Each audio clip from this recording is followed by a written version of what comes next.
रामकृष्ण हरी मंडळी, आजच्या व्हिडिओमध्ये अक्षय तृतीयेच्या दिवशी काय करावं आणि काय करू नये हे बघणार आहोत. अक्षय तृतीयेच्या दिवशी सोने खरेदी करणे हे यश मिळवण्यासाठी स्वीकारले जाते. हा काळ उपक्रमांसाठी देखील सर्वोत्तम आहे, कारण उत्पादक मालमत्ता आणि जमिनीवर मर्यादा घालतात. या दिवशी व्यवसाय सुरू करणे शुभ मानले जाते.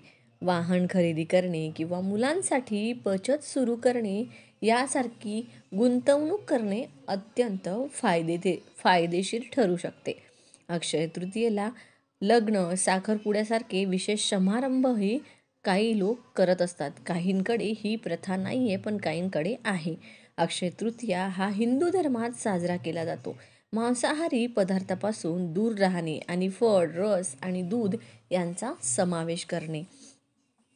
सात्विक आहार घेणे योग्य आहे. मंदिरात गेल्याने आपल्याला शांत, आरामदायी आणि सुरक्षित वाटू शकतं. आपण जवळच्या मंदिरात जाऊन देवी देवतांची पूजा केली पाहिजे आणि त्याचे आशीर्वाद घेतले पाहिजे. अक्षय तृतीयेच्या दिवशी दान, दक्षिणा यांचे विशेष असे महत्त्व आहे. म्हणून या दिवशी धान्य, वस्त्र, पैसा इत्यादी गरीब व्यक्तीला दान करा. अक्षय तृतीयेच्या दिवशी सकाळी लवकर उठून आंघोळ करावी. स्नान करताना पाण्यात थोडं गंगाजल टाकावं. हा उपाय अत्यंत शुभ मानला गेला आहे. अक्षय तृतीया कोणत्याही शुभ कार्यासाठी अत्यंत शुभ मानली गेली आहे. अशा परिस्थितीत वाहन, घर, नवीन वस्तू खरेदी करायची असेल तर शुभ सिद्ध होईल. त्याशिवाय आपण दागिन्यांचंही बघितलं आहे. अक्षय तृतीयेच्या दिवशी केलेले कोणतेही काम आशीर्वाद देतं अशी मान्यता आहे. असे मानले जाते. व्यक्तीला वर्षभर या दिवशी केलेल्या शुभ कार्याचे फळ मिळतं. अशा परिस्थितीत अक्षय तृतीयेच्या दिवशी कोणतेही चुकीचे काम करू नका आणि कोणाचेही नुकसान देखील करू नका.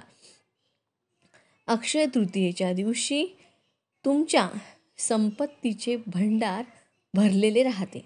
तसेच घरात सुखसमृद्धी टिकून राहते. त्यामुळे या दिवशी तुम्हाला सोनं खरेदी नाही करता आलं तर तुम्ही कापूस, मीठ, शंख आवर्जून खरेदी करा. अक्षय तृतीयेला लक्ष्मीची पूजा करण्याची विधी असला तरीही या दिवशी भगवान विष्णूंची देखील पूजा करायची. ते फायदेशीर ठरेल. असे केल्याने भक्तांच्या मनोकामना पूर्ण होतात. जीवनातील सर्व संकटे दूर होतात.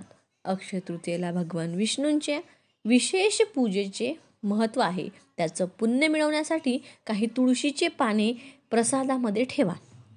हा उपाय केल्याने भगवान विष्णू लवकर प्रसन्न होतात. हिंदू धर्मात श्रीयंत्र हे देवी लक्ष्मीचे प्रतीक मानले जाते. अक्षय तृतीयेच्या दिवशी या यंत्राची पूजा करणे अत्यंत शुभ मानलं जातं. पूजेशी संबंधित उपाय केल्याने तुम्हाला वर्षभर आर्थिक समस्यांना सामना करावा लागणार नाही. श्रीयंत्रावर तुम्ही कुंकुम अर्चन देखील करू शकता.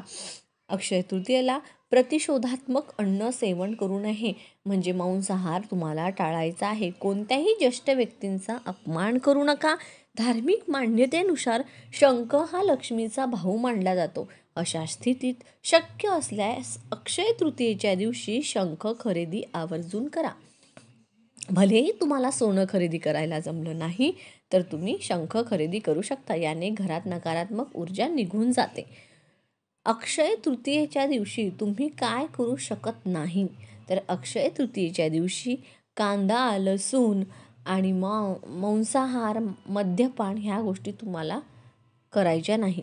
कोणतेही नकारात्मक परिणाम टाळण्यासाठी या दिवशी बहुतेक घरी उपवास केला जातो. घरात स्वच्छ वातावरण राखण्याचा सल्ला दिला जातो. नख कापणे, केस कापणे, सट्टेबाजी, जुगार, घाणेरड्या सवयी, वाईट सवयी या दिवशी शक्यतो या दिवशी करूच नाही. तर कधीच करू नये. कर्ज घेणे म्हणजे पैसे मिळवणे यापासून दूर, म्हणजे कुणाला कर्ज देणे, घेणे असंही करू नये. त्यामुळे दुर्दैवी परिणाम होऊ शकतात. इतरांशी भांडणे, वादविवाद करू नये. कोणत्याही प्रतिकूल व्यायामांपासून दूर राहायचं. सगळ्यात महत्त्वाचं, सोने खरेदी करणं किंवा गुंतवणूक करणं हे खूप जास्त अनुकूल मानलं जातं. निरर्थक खर्च करणं टाळायचा आहे. या व्हिडिओची माहिती काय करावं काय करू नये हे आपण या व्हिडिओमध्ये बघितलं आहे.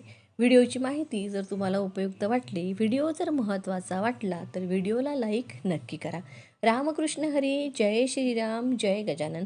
पुढच्या व्हिडिओमध्ये मी तुम्हाला अक्षय कलश कसा भरावा, अक्षय कलश भरण्याचे खूप जास्त फायदे आहेत.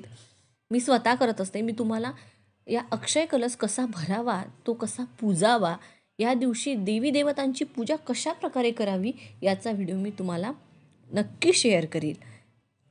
जय श्रीराम.